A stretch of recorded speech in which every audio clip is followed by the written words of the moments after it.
Jeff, thank you for coming. I will forever be appreciative to Jack Jeanette for making this introduction. Jack is great people, actually, and proven to be a connector. How do you know Jack? I met him through a really good friend of mine who was in one of my businesses, and we were hanging on the beach one day, and it was in the middle of this stuff I'm going through, and I just opened up about my life and just instantly connected with him. Just a really great guy. Yeah. I mean, he's been telling me about you for a long time. You gotta meet Jeff. You gotta meet Jeff. Well, he's on my payroll. That's why. He is? All right, good. I'd like to get on that payroll then too. Yeah, we'll talk later on. All right, nice. So you're a very interesting guy, and you have a lot of interesting friends, and I'm sure you've got a lot of interesting stories. Any story in particular that you'd love to tell, share with us today?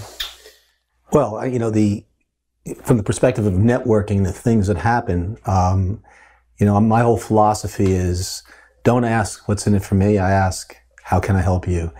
And just, over the years, and I do that without expectations. So, you build goodwill and things just really neat happen. And I guess, I told you the story about Signature Bank, which if you'd like, I'd be glad to share that story. It's a great story. And it's not so much of a networking story as to the point of, when you do good things, nice things can happen. But I'm on the board of Signature Bank today, and which is pretty significant. Signature Bank is, highly regarded, incredible story. I mean, the bank has done so well, and it's been around for a very short period of time, and it's almost $50 billion in assets at this juncture. It started back in 2001, and prior to Signature existing, there was a bank in New York City by the name of Republic National Bank, which at the time was where I banked. And I had a young company. I was a young guy, not that old now, but I was younger then, of course. And I would go to the bank and make my deposits myself, because at the time we were a little company, and I became friendly with my banker, a guy named Cliff. And over the years, it wasn't like I was going to go hang out with him all the time, but I would go in and sit down and chat with him to see how things are going, and just, 15-minute conversation, most of the time when I went to the bank, for years. And then one day, he's not there. And for an extended period of time, every time I went to the bank, he wasn't there. To the point where I noticed it, and I walked over to the secretary pool, and I said, "Where's Cliff? He's not been around." I said, he had a tragedy in the family. I said, "What happened?" I said, "Well, we're not able to disclose. It's personal." And I walked away, and I said to myself, should I call him? I felt a little ill at ease, and I didn't call. But lo and behold, a short period of time goes by, and he's back, maybe a month. And I see him sitting in his office, and he's like this. Just a terrible expression on his face. He looked like he was, beaten. And I said, "Cliff, what happened?" And he looks up, and his eyes are teary. He gets up, closes the door. I sit down, and he tells me that his nephew and 3 other boys were driving across the Cross Island Parkway, lost control of the car hit the median, car went into a tree, car blew up. 4 boys were killed, unfortunately. And they were young. Not that anything could be worse than that, but, his sister and brother-in-law, this was their only son. They were not doing well financially. Their house is going into foreclosure. And my friend Cliff had to borrow from his IRA to pay for the funeral. And just a horrible, horrible story. And as he's telling me this story, he's crying. Now, I guess the word empathy is something that we can all relate to. And I felt impacted just sitting across from him. And I looked at him. I have no idea what I did and why I did it. But I looked at him and I said, "What's your sister's name?" And he tells me. I said, "What's your brother-in-law's name?" And he tells me. And for whatever reason, no objective, no agenda, I went back to my office. I spent the next day and a half calling anybody I felt close enough to, sharing the story and asking them to write a check to this family. $25, $50, whatever it might be. We're helping a family. It's not some organization. And, this is the most horrible thing. So I raised about $18,000 in a day and a half. Naturally, I wrote a check myself, probably the largest one, but regardless. And I went back to the bank. I went into his office, and I sat down. I looked at him. I said, "I want you to do me a favor." I said, "I want you to go back to your sister and brother-in-law. And as dark as the clouds are, maybe a little glimmer of sunshine shines through. Maybe a little bit in that there's some decency in the world." And so here's what I did. And I put the checks on the table, and he loses it. He breaks down. He gets up, I get up, he grabs me, and he's shaking, and I feel the tears from him on my cheek, and I started to cry because it was such an emotional thing. I wound up leaving, and some period of time goes by. I get a letter from his brother-in-law, like a beautiful letter, and that was that.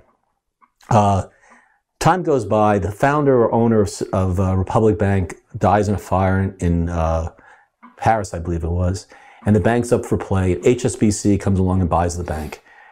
Some time goes by, and as that process is happening, Cliff calls me and says, Jeff, I need to get together with you. I need to talk to you. What's the matter? No, please, can we have lunch today? I said, okay. We go to lunch with him. He says, I don't know what to do. Well, why don't you tell me what the options are, what you're talking about?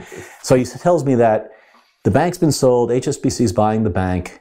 They offered him a biggest job. You know, he's the lead banker in New York. He'll be making more money than he ever has. Or the executive team from Republic is leaving, and they're starting this brand new bank called Signature, and they want him to come along as the lead banker. And he doesn't know what to do. He's scared. You know, new banks, startups, 95% fail. Here I got a secure position. I look at him, and I literally point my finger, and I said, you're going to the new bank. You're going to the new bank. I said, look who's involved. You got all these major people, and here's an opportunity for you to get on the ground floor. I said, I started my company in a little box in an office with nothing, and I just kept going and going, and I would not trade in being my own man, my own boss. And he did. Probably the best decision he ever made. So that was 2001. 2004, the bank goes public at $10 a share. And in 2006, and I'm banking there naturally, and they're growing, they're doing really nicely. 2006, they're having issues with a major shareholder. They decide they're going to raise money. They were a $4 billion bank at the time, and they didn't have the clout on Wall Street that they have today. So they do an event at the Palace Hotel, and they invite all their clients, me being one of them, a few hundred people, to hear the story, with the intention to raise money from their clientele to take out this investor. Hour-and-a-half presentation, 300 people in the room, I'm there. Oh, by the way, I have one of my rules. I have a few rules. Always ask the first question. You always ask the first question. I'll come back to that in a few minutes. So,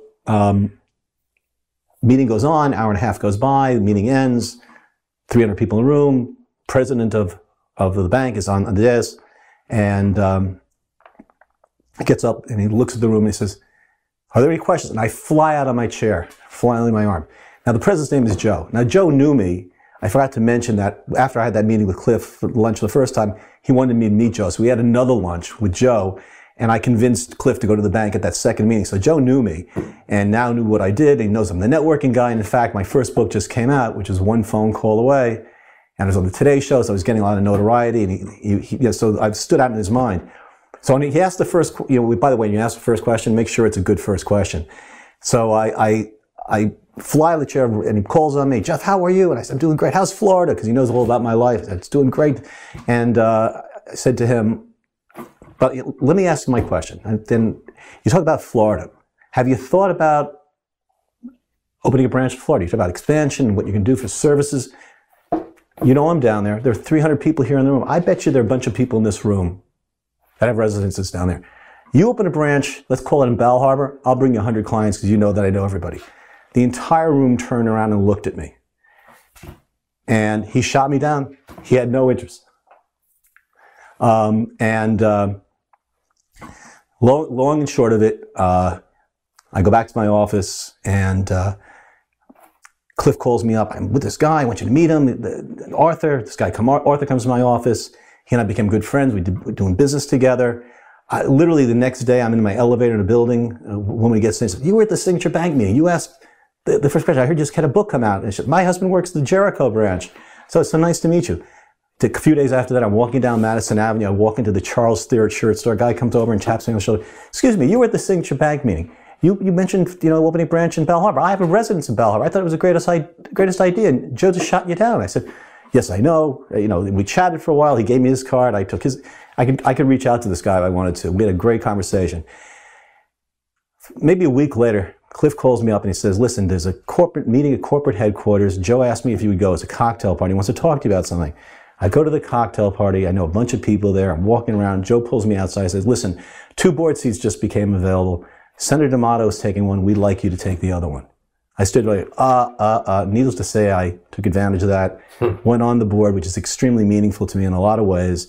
And it's been a great run. I've been on the board for 12 years. But after that, I said to myself, why did this opportunity happen? What was the reason that this very meaningful thing in my life occurred? And so I rewound the tape. So let me go back to the thing about asking the first question. When you ask the first question, you're in a room for an hour and a half, and you're fixated in one place. The first diversion, the first thing that changes your focus, it's like an alert. It's like a wake-up. So I put myself on the dais. Everyone around the room turned and looked at me, hence those additional things happened. But also to Joe, I stood out because I was significant in convincing his number one banker to go to the bank. Post that time period, I asked Joe, if I didn't ask that first question, would you have thought of me for the board seat? And he said, you know what, Jeff? Probably not. But you're the master networker, you wrote the books, you're a real estate guy, you were the perfect guy, but I probably would not have thought of you. But then I really thought about it. Why did this opportunity happen? If I rewind the tape to when Cliff lost his nephew, and I did what I did, I became so significant to him in his life that he called me when he had to make the life decision. So when you do good things happen. Well, that's one heck of a story. It's good story, right? It's a hell of a story. That's what I was talking about. I know you probably have a war chest of stories like that. Quite a few. Yeah, quite a few. Yeah. Do you attribute that story or that experience to just the kind of guy that you are, or I'm sure you've analyzed this 7 ways to Sunday? I guess to a certain degree, yes. There are 3 types of people out there. There are givers, and there are people called takers, and there's someone in the middle called matchers. Those are people that if I do for you, you do for me. I'm a giver, and that's a strength and sometimes a weakness, but I always like to make a difference, and I know people say very nice things about me, and some of these most bizarre things have happened because I just constantly think about creating connectivity for people or helping people. And it just works real well for me. Is that something that's just natural for you, or something that you work on? Is that something that is it a skill that you've developed through the years consciously? I think your makeup either is positive to that or not. Mm-hmm. Because some people, unfortunately, and I'm sure we all know them, people that it's all about me. It's all about me. They could care less about you, and it's ostensibly obvious. I'm the other way around. I'm always like, that's the way I think. And what has happened over the years, I just come up with these ideas. I just come with these things. I got a great idea. I'm going to create the dinner of 8, or I'm going to do, an entrepreneur in transition luncheon, press a button to my database, and hundreds of people respond. And I just create connectivity all over the place. And, from my perspective, I'm meeting great people, and you never know what the next opportunity that comes to you when you meet people. So for those who don't know who the Dinner of 8 is, do you mind elaborating? So I do this event, and I typically do it with somebody. And let's say I go to somebody and I say to them, okay, look, you bring 4 people, I bring 4 people, we got a private room in a restaurant. Criteria, it's got to be somebody that's an achieved person, somebody that's a CEO of a company, somebody that's sold their business, somebody who's an expert on something that would be really interesting to hear. And you bring 4, I bring 4. We're not selling anything. We're not charging anything. You and I are going to pick up dinner. I'll run the dinner. But everyone that comes, again, has to be achieved, and we get everybody's bios beforehand, and we email everyone coming before they come, so you know who's there. And I run this thing, and we sit there, we drink wine, everybody's relaxed.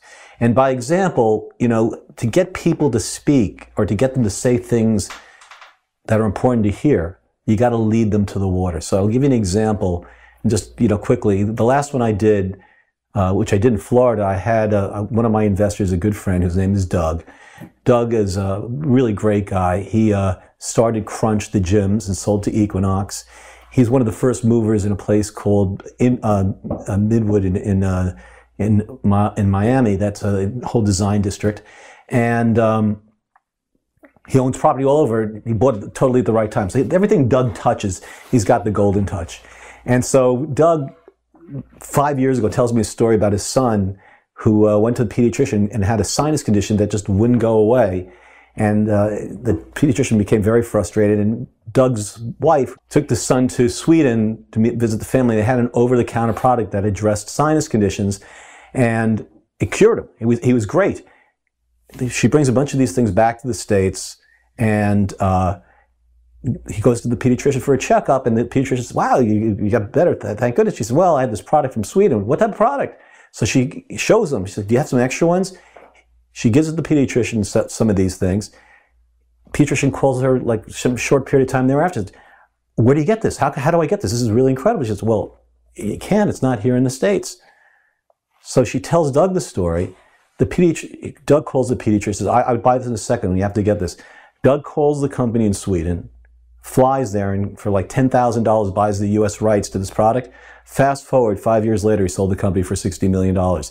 So at the dinner, we're sitting there, and I turn to everybody, and we're just sitting having a good time, and I look. No one knows what I'm going to do, and I turn to Doug first. I said, I want you to meet my good buddy, Doug Levine. Aside from that, he invests with me, and we do transactions. Midas Touch. Started Crunch with, I think it was $10,000, sold it to Equinox for a lot of money.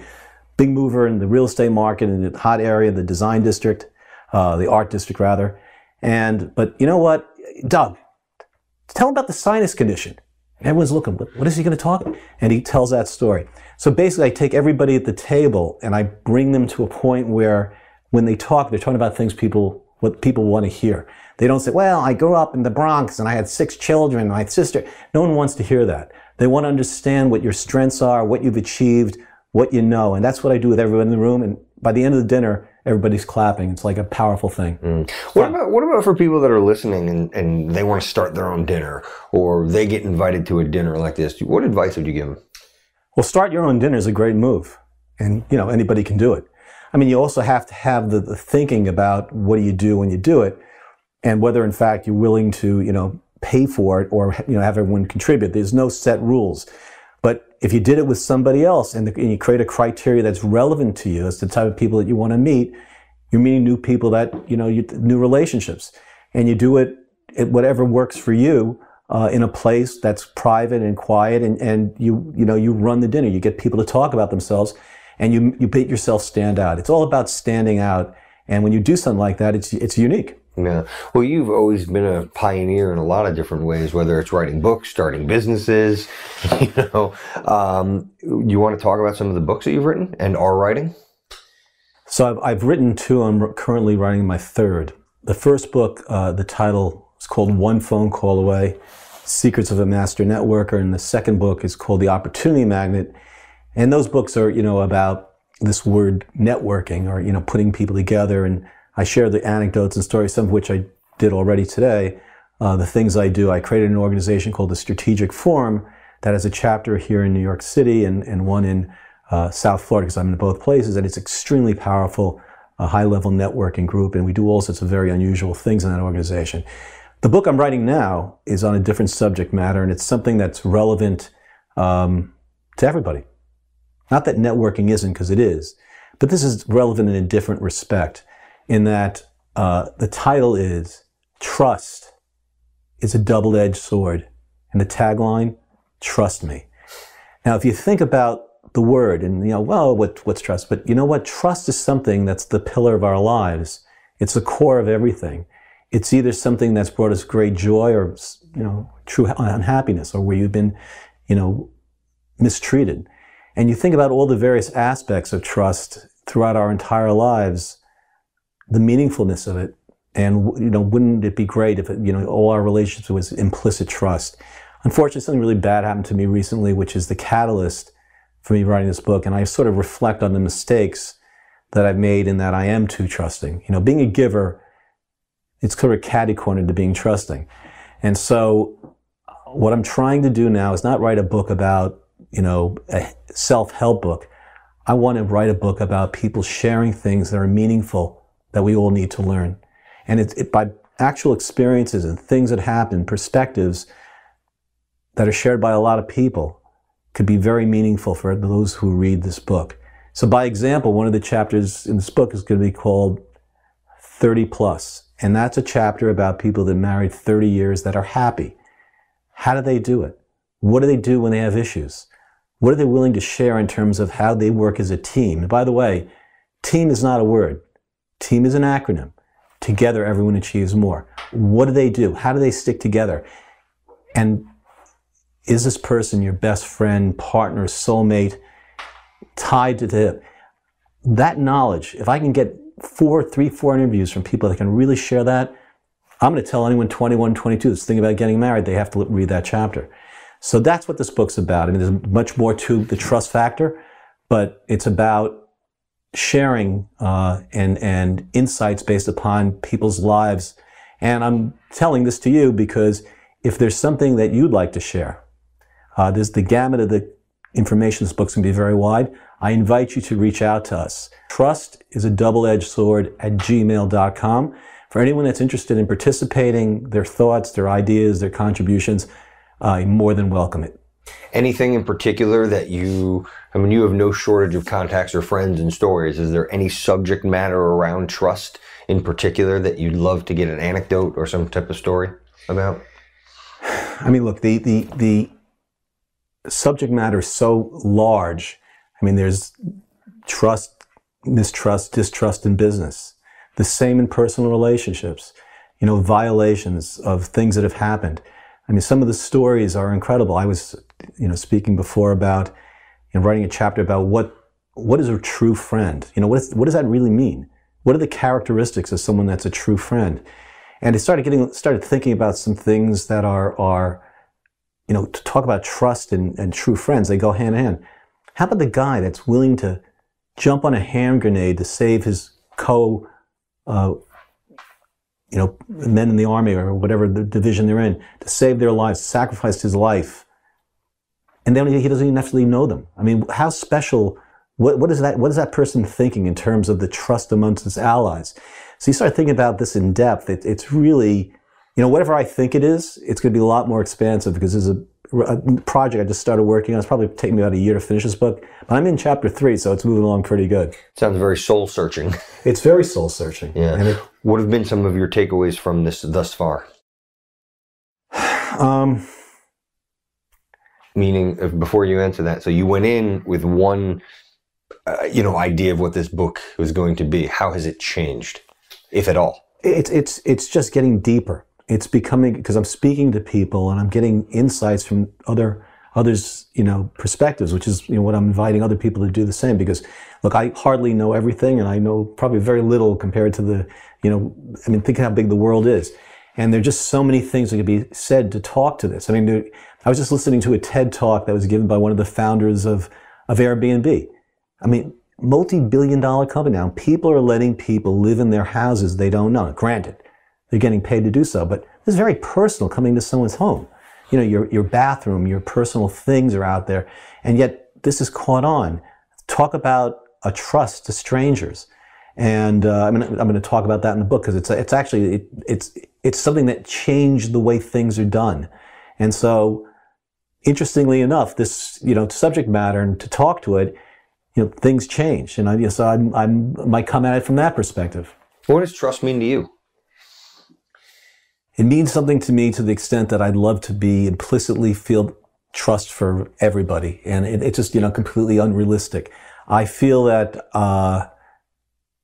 the pain that I have and the hurt that I feel because I trusted the wrong people makes me feel like I'm a fool and stupid, honestly, because I to some extent went against my instincts. One, because I didn't want to have confrontation, but two, I just kind of was irresponsible to my own well-being, and now I'm paying the price for it. So for me, to some extent, this is a release, writing this book. For some of it is soothing my emotions. I'm becoming preoccupied into the depth of this.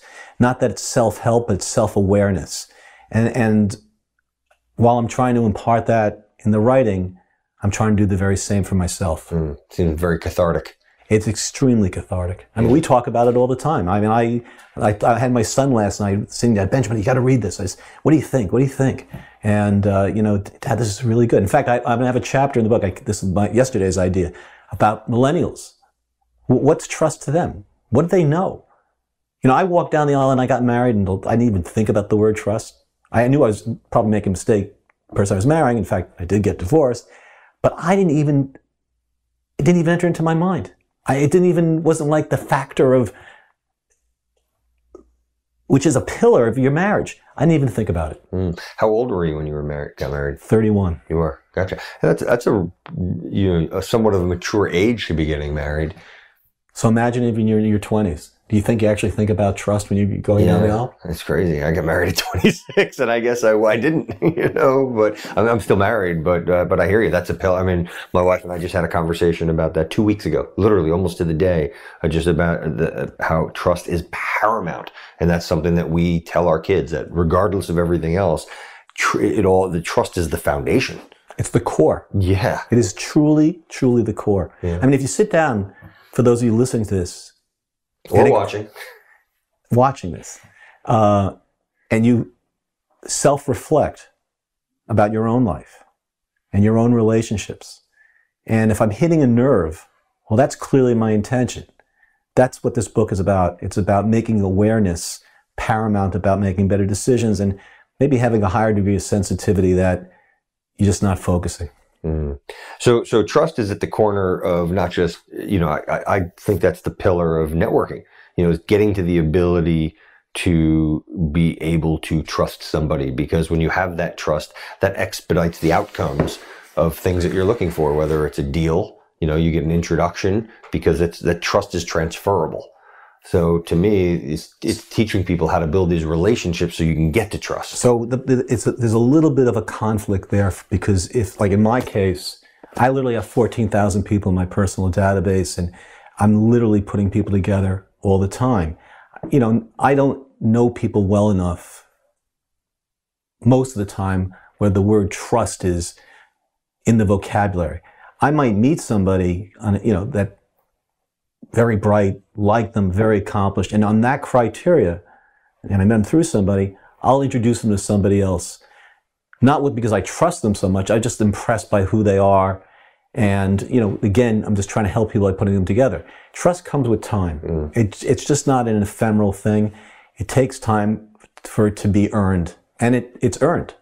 So you touched on something, and I'd love for you to elaborate if you could, because a lot of times, I see a lot of people are either trepidatious to make an introduction because they are so untrustworthy, and then at the same time, some people are just quick to just make an introduction. So if you don't mind, kind of put me through the thought process, and to help other people to understand that, hey, it is okay sometimes, like you said, you meet someone, you get a good vibe on them, as long as you kind of lay out the parameters. Like, hey, I just met David. He came through a good channel. I really liked him. I get a good vibe, So to that point, there's always risk to everything that we do in life, right? So depending on who that person is that you're meeting and that you're going to make an introduction, I mean, sometimes you just know based upon the person's reputation, or you've heard about the person for a long time. It's not necessary to say what I'm about to tell you to say. But if you meet somebody that you just don't know well, and that there's the possibility that, as an example, there's an investment mode by creating an introduction, whoever you're introducing that person to, you just simply say, I just met this person. I was very impressed by them. He spoke well. I like what he had to say, but I just want to be clear. I don't know him well. So, if you're going to do something, the Latin term caveat emptor means let the buyer beware. But I just think there's a strong possibility. So there's always a way of saying things. Yeah. And then have you had situations where you have made introductions and it's just come back to bite you? Over the years, without question. I mean, there's been situations where, it didn't work, or there was a problem. But again, I didn't put myself in a position where I was really in harm's way by making the introduction, because, you have to do your own due diligence if you're going to do business with people. So, but I think 9 out of 10, rather 99 out of 100, would rather have the introduction than not. Correct. And that's the point. Actually, that's one of the biggest points that I do make is, again, it's up to you. We're all grown at this point. Make that decision for yourself. You have to take responsibility for yourself. Correct. Without question. So do you see, though, a lot of people that could be making other introductions for people and they do not do so? And if so, why do you think that is? And what can we do to get other people to be more giving in terms of their connections and relationships? Well, again, it goes back to the 3 types of people, givers, takers, or matchers. But, for givers, typically that's not an issue. Takers, they just don't have an interest. It's all about themselves, and that's where it goes. But then there are those that are uneducated. You know, consider that this term networking and what it is. There are no courses taught in university.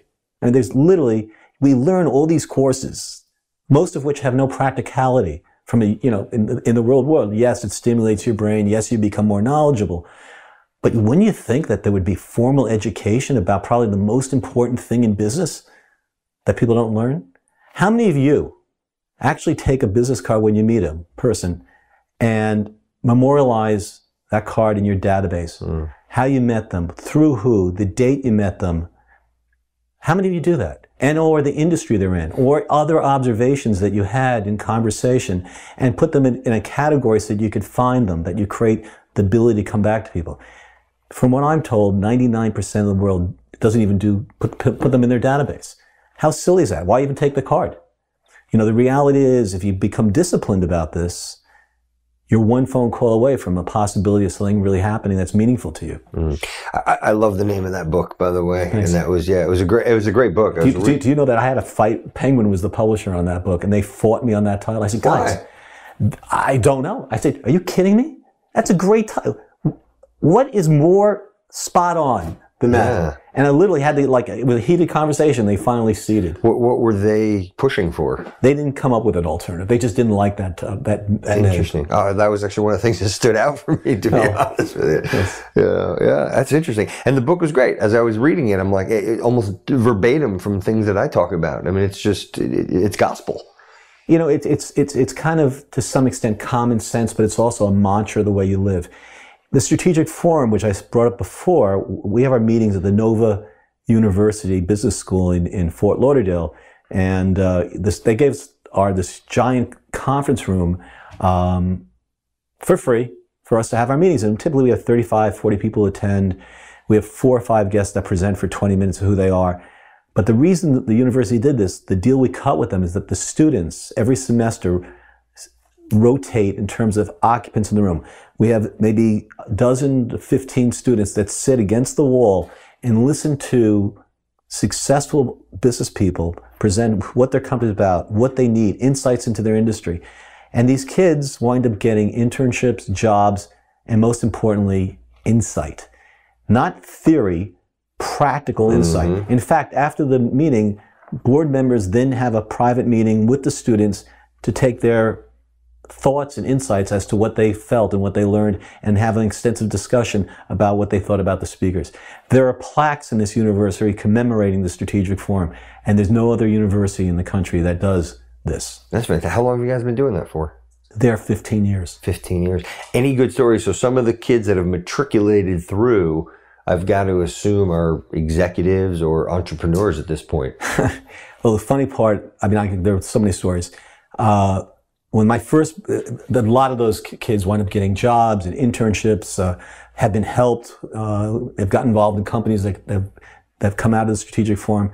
But a good one was when my first book came out, I did a speaking gig down at NYU, which is my alma mater, and this young girl comes running up to me. She's runs the finance committee, and she was so taken by the book, and I liked her a lot. And it turns out she just was graduating at the end of that year. And she came to me and she was looking for something. I said, look, I need a facilitator for the Strategic Forum in New York. Would you like to come help run the meetings and you'll meet all these people? And she did. And she wound up going into business. She wound up starting a shoe company, sandal company, that some of the members, we had the former president of Macy's as a member. They got her into, proper production, got her into stores. And now she's created something called the Strategic Exchange, which is for the demographic, younger than I.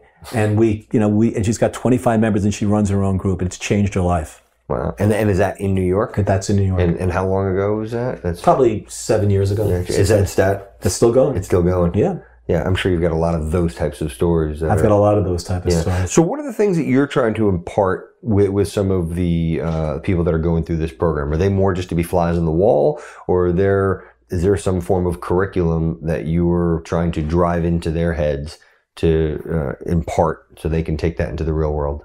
You're talking about the students? Yeah, the students, sorry. Yeah. Well, the reality is that education comes in a lot of different forms. We go to school, read textbooks, and we get jobs, and everything is a learning experience. for these kids, and to sit there and hear from, the founder of Arizona Iced Tea, how they started that company, or how Zumba, the dance class, started with someone just walking by a window watching a class being done, and this guy's really good. The stories are endless of things that we all know, of brands or things that are out there that just happen somehow. And to hear those stories and know those people is life-changing. Yeah, there are so many good takeaways from the book. A great quote you had was, "Don't change who you are, change the way that you think." And the mindset is so powerful. We were talking about that a little bit at lunch. That's, from my perspective, that's where it all starts. One of the things I just share this because I think this is important. I am a big believer for kids, finishing high school or just about to go to college. They must get a retail job. Must I'm get a fan of retail. Would you consider restaurant work retail? Totally perfect type job. Yeah. Why? Because the gift of gab and the confidence of the way you speak is accelerated or happens because you have a retail job. To learn to judge, to see someone, to talk to them, to feel them, to be able to tell when someone's not nice. Or how do you handle someone that's not nice? I gave my niece, I got her a job in a prominent restaurant in South Beach. Her mother was very against her being a waitress. I said, this is the best thing that could happen to her.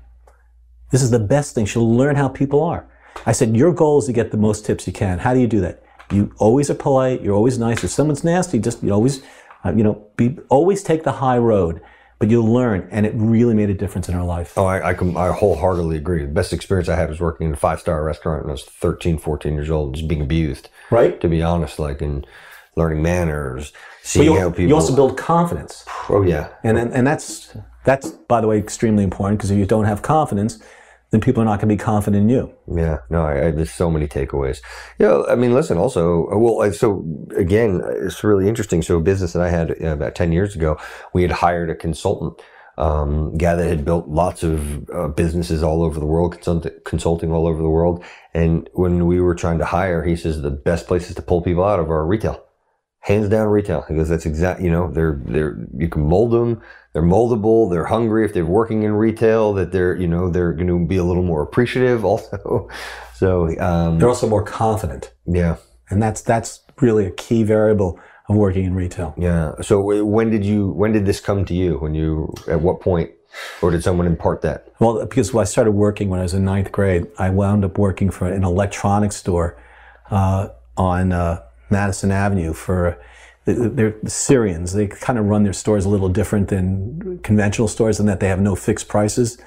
And so you have to judge your customer. I forgot about that. And it was actually, I have some funny stories here, but it was literally, you knew what things cost because they had a code on the back, and the idea was to get the highest price you could, and there was no rules. So to work in that type of environment, aside from the funny things that happen, I've got some real funny stories, is you have to use your brain and you have to judge people. And as a kid, which is when it started for me, it was like a test. How far could I go? I once sold somebody their own camera. I'm not proud of it, but I literally did. You can't let that one go by and not tell the story. I got to tell that story. You got to tell that one. Okay. So someone buys a camera in the store, and this is the other store, which would happen to be in Penn Station, and they were not happy with it. It was one of those automatic cameras. At the time, they were called SX70s. And a guy brings it back to the store. It's brand new in the box. I don't like it. It's not working. Now, I didn't sell it to him, but he bought it 2 days prior from someone else in the store. So I said, let me take a look. So I take it out. It was fine. I don't want that camera. I want another camera. I said, well, you just got the other. I don't care. I said, well, I don't see an issue with it. I'm going to have to charge you $25 to give you a new camera. So he said, okay. Now, I'm not proud about the story. So I okay. So I give the camera, the one he returned, to my associate that was in the store. And I said, take this, bring out another camera. And this is how these stores operated. My associate went in the back, put the camera in another box, looked like a different box, put tape on it, brought it back out, charged him $25. It was the same camera. We opened the box, take it out, take a picture, and he was happy. With the same camera. That's the way it used to be. Is this the same place, the Syrian run place? Yes. That was in Penn Station? That one was in Penn Station. Interesting. Good stuff. So talk to me, you were mentioning stuff that was really important, and you said it kind of quick about, taking with people's business cards and taking the notes and writing on them. Was that something that you just did on your own, or someone shared that with you? And what has been the benefit of you doing that? Because it just takes a couple minutes. Right. I could go into my database and type in a certain expertise or skill set, and 100 different people pop up because I took the time to create content, valuable content. I could find people that I need, that I met a long time ago that I wouldn't have remembered, because I've not only memorialized their name and contact information, I memorialized their skill sets and what they do. I was involved in an organization where I was asked to build something, an organization called Tiger 21, and I was building a group of people, and they're very over-the-top, powerful organization, and I had certain qualification of people that could become members. So I sent an email blast out to my membership, to my database rather, explaining what the organization's about, and if you're interested, and people started responding. And I would obviously respond back. In one case, I went to meet this gentleman in Florida who was very interested in becoming a member. And I remembered his name, but I didn't remember him well, so I looked at what I had written in the notes section about him. And so I go have lunch with him, and I'm sitting there, and I look at him, I said, Bob, do you remember me? And he looks at me and says, no. He says, Jeff, how do I know you? I said, this happened, by the way, about 6 months ago. I met you March 3rd, 2001 at Howard Tanney's daughter's bat mitzvah. And you were doing this, doing that, doing that. And he looked at me like his face dropped that I had that information. How's Howard? I said, I haven't spoken to him in a long time. We got this whole conversation about Howard. And that would not have happened had you not taken just a couple minutes to write this down. Right. So you also mentioned business cards. Can you explain? I love your business card. Can you? And I actually just did. I've got a course coming out, and I dedicate a section to business cards. And I wish that I had met you prior to this course coming out, because I talk about some interesting business cards. So for example, the restaurant where we just came from, the gentleman who you met, Mario, who owns that restaurant, his business card is actually, I wish I might have it in here, but he hands out a really nice book of matches. Mm-hmm. And they're like wood quality matches. That's his business card.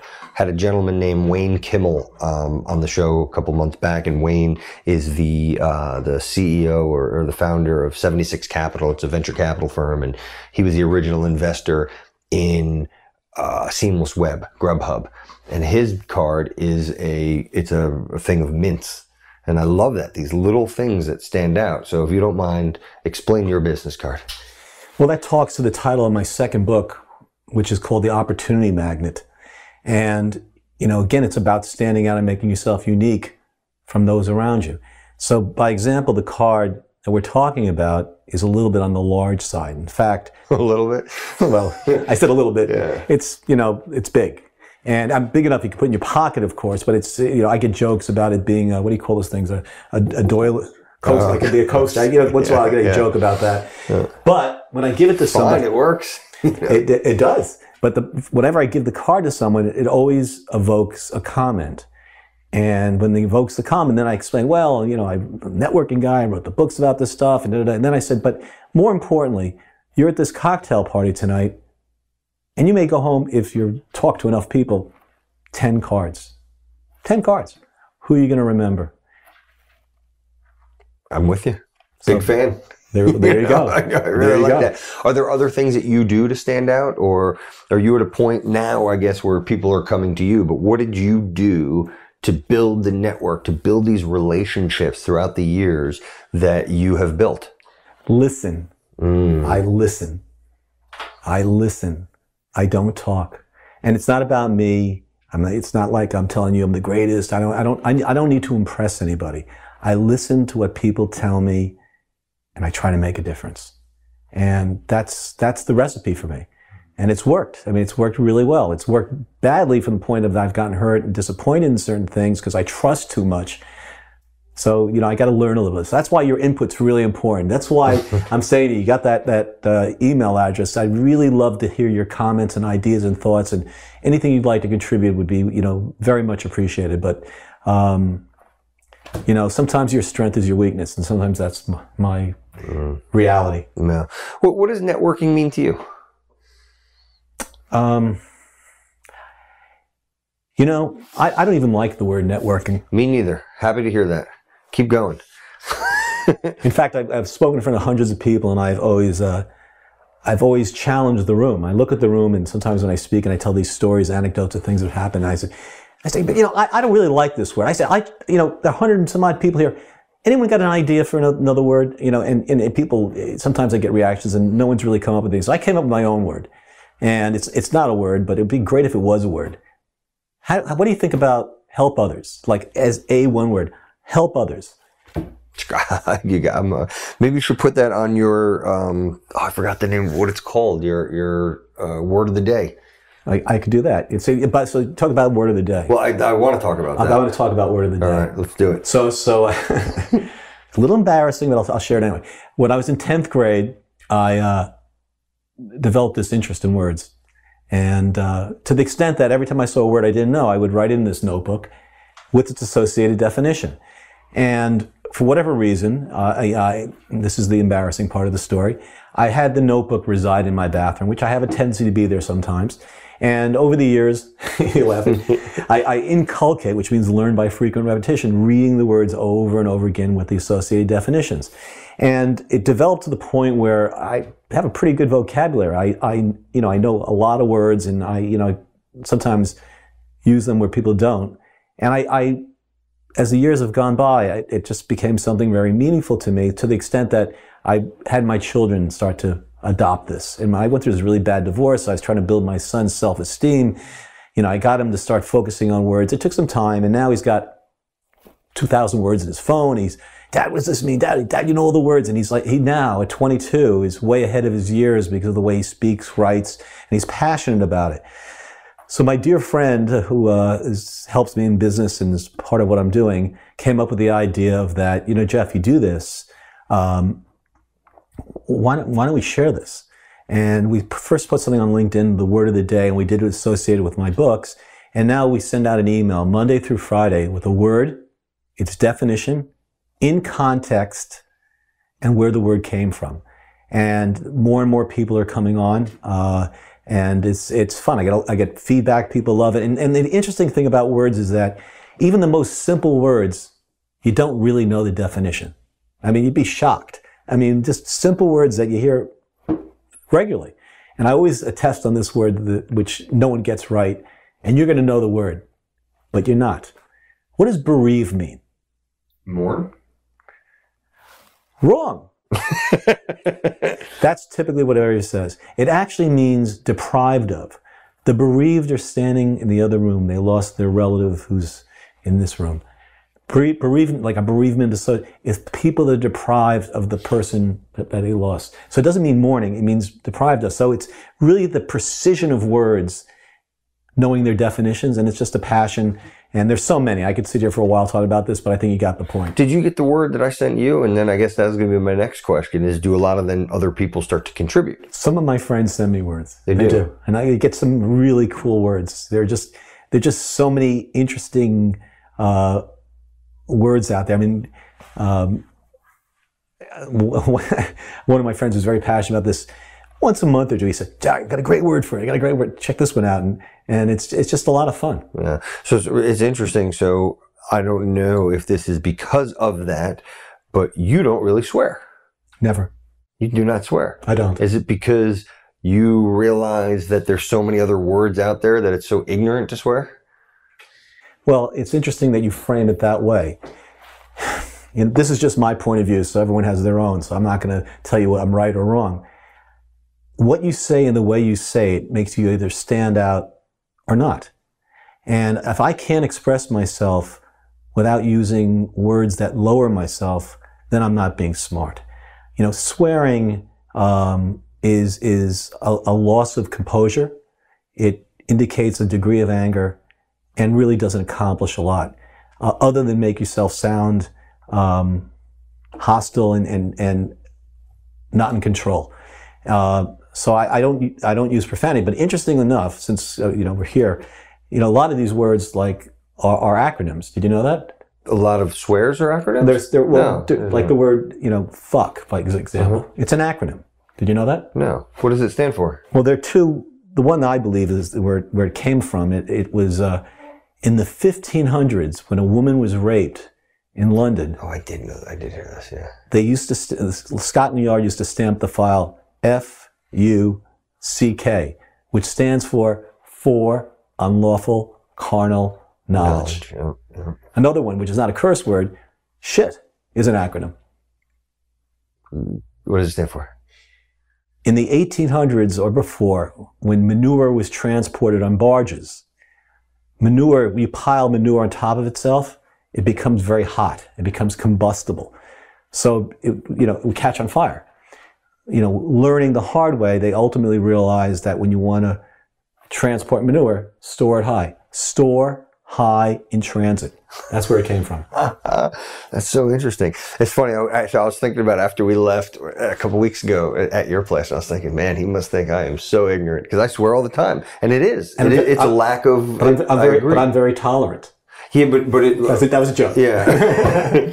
No, but I agree, and I know when I hear people swear a lot, I think less of them. And here I am, I do the same thing. So I since our conversation, I've been like cognizant. Is that true? Yeah. Oh yeah. 100%. So, because it's true. It's a positive impression. You made a positive impression. Right, there you see. Trust me.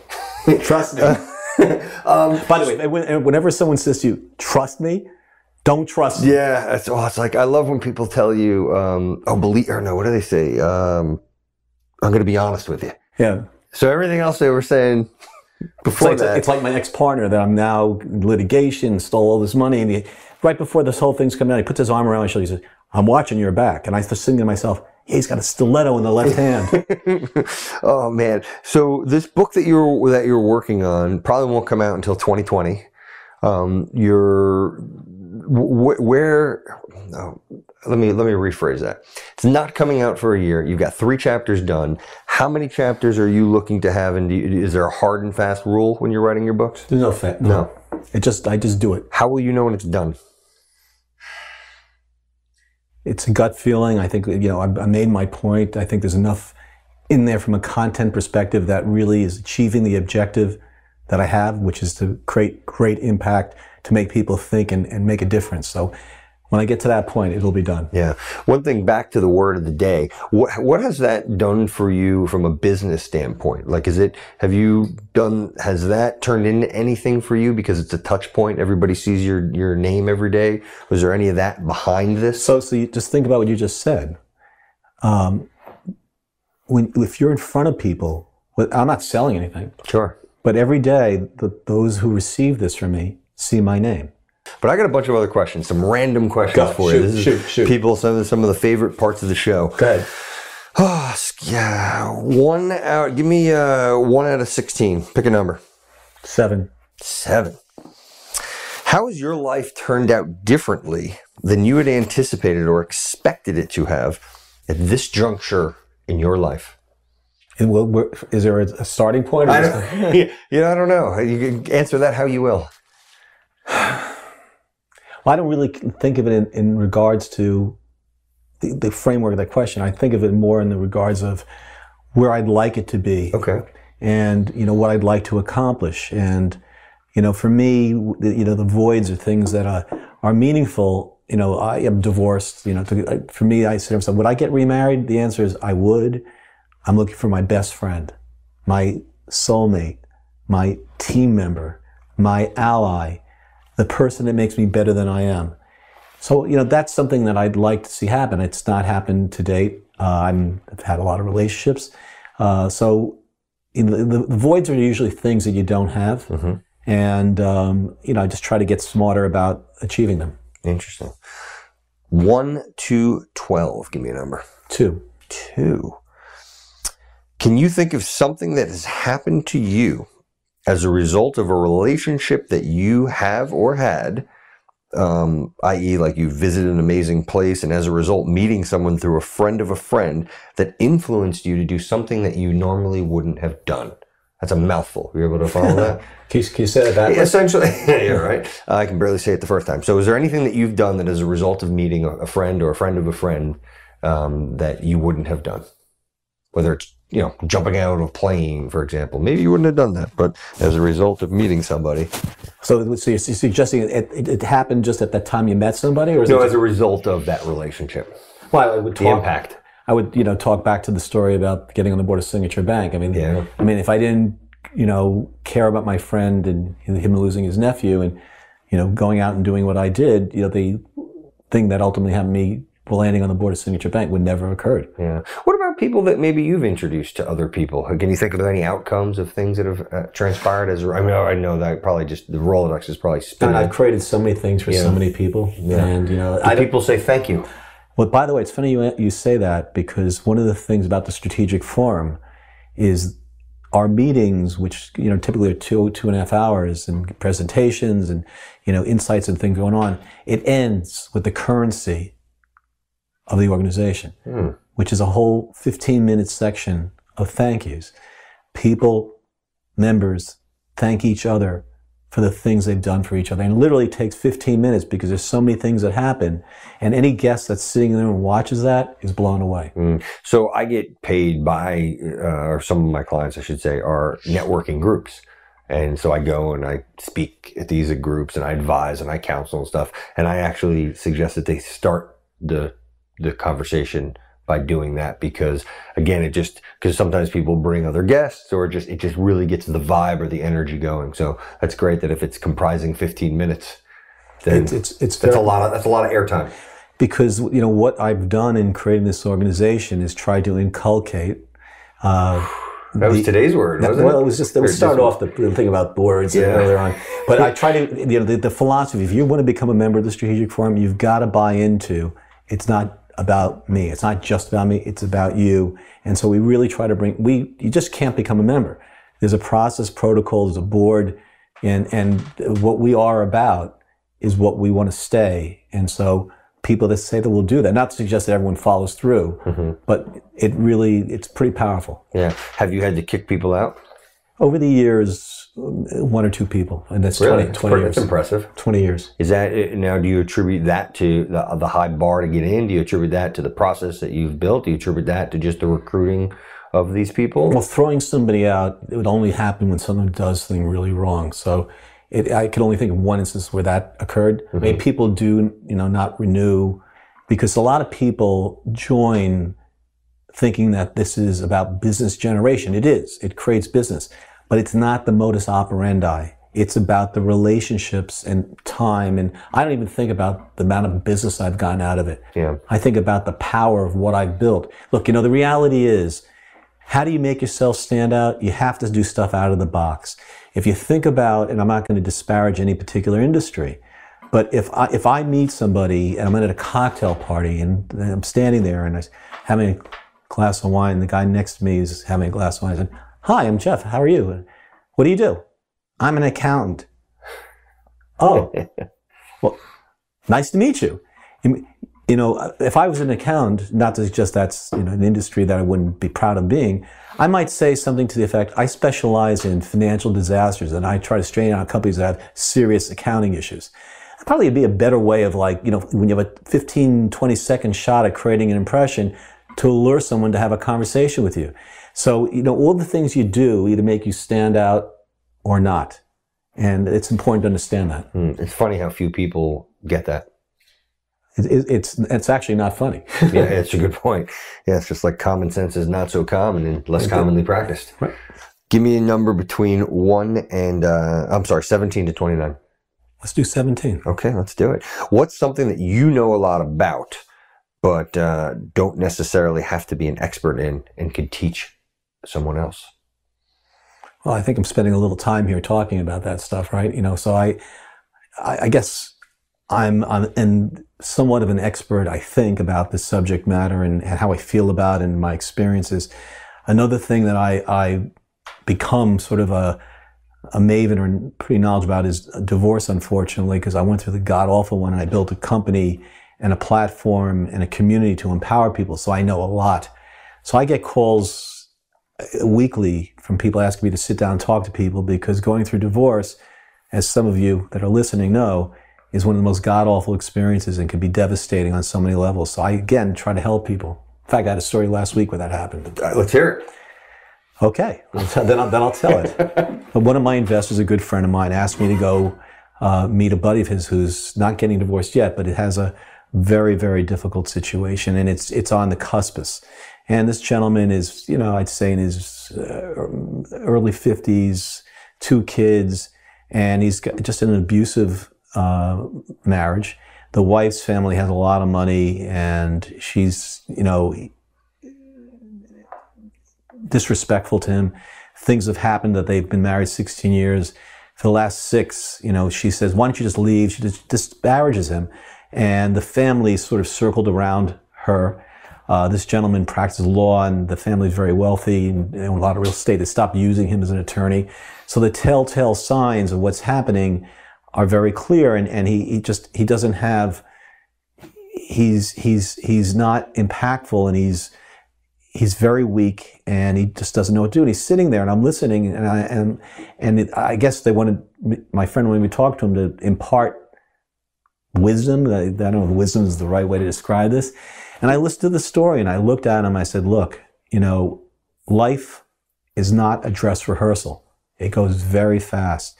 And everything you're telling me, I mean, if her family, you're doing their legal work, they cut you off, it's kind of saying something here. Right, the family's going away. She said, you don't have to come. I mean, either you step up and stand up and you really fight for what you want, or if you're afraid to face the reality, what's inevitable, you're eating yourself up, and making yourself sick and being degraded that way. You're not going to get anywhere. I said, I'll tell you what, you can call me anytime, we can brainstorm, but either you take control and step up, and if she's not going to be proselytized to be someone that really cares and loves you, respects you, then what are you doing? What are you doing? And he sat there, and you could see he's just, he just doesn't know what to do because he's scared. So what has been some of the outcomes of divorce force? Helped a lot of people. Yeah. It put people together that have commonality. I've done events where I've had, people similar to themselves air their thoughts, talk about their issues, brainstorm. I found in my case, I learned probably one of the most important things about my divorce, not from my attorney, but somebody like me, someone that had similar demographic to me, another guy that owned his own business, had a couple of kids. I learned something that was so incredibly meaningful because I met someone like me. So that was the intention of creating people that could help each other based upon their experiences that are objective. Matrimonial attorneys, and I have a kind of a negative view about matrimonial law because by its very nature, it's a conflict of interest. They're about driving fees, and we're looking to get it over with. So, they look at it from a process oriented, and I'm a business person, I'm a human being that's got issues, and they're just going full guns. I happen to like my attorney, by the way, but I've really seen the other extreme, and this is not an exaggeration. My ex-wife is on her 19th attorney. Jesus, I can't even fathom that. Yeah, it's pretty extreme. Oh, God. All right, 30 to 59. 57. 57. Well, you've already, it's actually telling me a good story, and you've already loaded me with some good ones. So I'm going to go with 56. Okay. What was the highlight of your week? This past week? I guess we'll have to go past because it's Monday, unless you've got a highlight. The highlight. Okay. I think I told this story at lunch. So I have this business with my son in Florida, which started as a mistake, and he's 22, and this is a good one. Really proud of him. And it's a high-end luxury car rental business. It comes out of, we reside in the Icon in South Beach, and we have all these cars. He's 22, he's running this business, it's going really great. And he's lived a hard life because he's gone through this horrible divorce, and the kid is just tremendous. He's got a big vocabulary, and he handles himself. He's way more ahead of his years than he actually is of his years. And he was talking to me the other day. One of our cars went down. I got into a bad accident. It was a Lamborghini Urus. And it's been out of commission since the beginning of May. And he turned to me and he said over the weekend, Dad, I calculated how much we've missed in revenues because this car is killing it. And I really started to get upset. But I didn't get upset. I wouldn't let myself get upset because you've taught me I'm not going to get upset about something that I can't control. 22 years old. Sounds like an old soul. Well, he's mature ahead of it. But that goes back to another statement, which is true, and we had this before. Out of adversity, you build strength. And for me, that's the way my life's been. I'm sure that everybody has those stories as well. Yeah, I love the saying, when you're in hell, just keep on going. You gotta keep on going, without question. Well, Jeff, is there anything that we have not covered? No, I think we did a pretty good job here. And again, if anyone would like to contribute to trust is a double-edged sword. You now have the email address, and I'll put it in the show notes too. Thank you, and appreciate you guys hearing me out. Yeah, I look forward to the book. I look forward to pointing people your way. Thank you. I appreciate you coming into town, having some lunch, enjoying some good chill. I want to thank you for lunch. Yeah. So you got to tell me how I can help you as well. Oh man, so introducing me just to good people. Good people know good people. And that's it. You surround yourself with enough good people. Okay. And I like to be able to contribute value to them also. And we'll talk about it more. yeah, awesome. Well, I appreciate you coming on. My Thank pleasure. you.